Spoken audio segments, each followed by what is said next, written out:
Each month, phone customers make 160,000 complaints about silent calls from telemarketing companies. But now the telecom regulator Ofcom says that companies can leave a recorded message saying who they are, as long as they don't try to sell anything.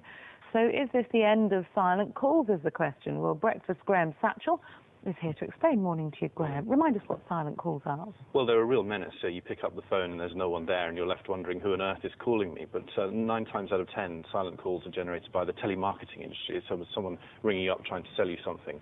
It works a bit like this. There's a computer in a call centre that dials, say, for example, 100 numbers. But in the call centre, there may only be 80 people to actually talk to you. So the first 80 people who pick up the phone will get someone to talk to.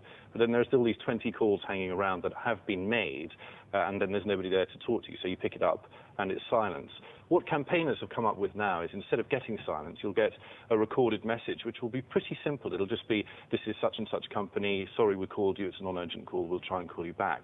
The industry has been trying to do this for a number of years, but it's only now that campaigners got their head around it and looked again at the law that Ofcom has said, yes, this is legal, you can do it. So if you say it's a pretty simple solution, one thing, why haven't they thought about it so far? And also, isn't a recorded message as annoying as just a silent call? I think that is the concern, that it's probably the lesser of two evils. I mean, really, you don't want either. You don't want a silent call or a recorded message. But I think the consensus now with Ofcom and the Information Commissioner, who also has a hand in this, who's made a ruling, is that it's better to have a recorded message, so at least you know who's calling you. You're not left with that kind of worry that, who is this? Am I being stalked? You know, why is someone calling me and not talking to me? So it's not an ideal solution. I don't think anybody in the industry or campaigners are saying that. But they are saying, better to have a recorded message than silence, and I think that's where the industry is going to go. It'd certainly be less worrying, I suppose, if you think that somebody is stalking you. But are there other solutions on offer? Well, I suppose the only real solution is, if you don't want any of these calls, is to sign up to the telephone preference service, which stops all marketing calls. Ultimately, the industry still has to get its act together. If it's making these calls, the industry is worth £3 billion a year. It's a big industry. People do buy things from the phone.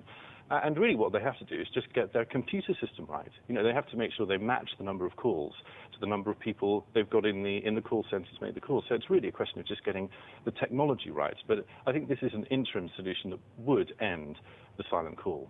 OK, Graham Satchell, thank you very much.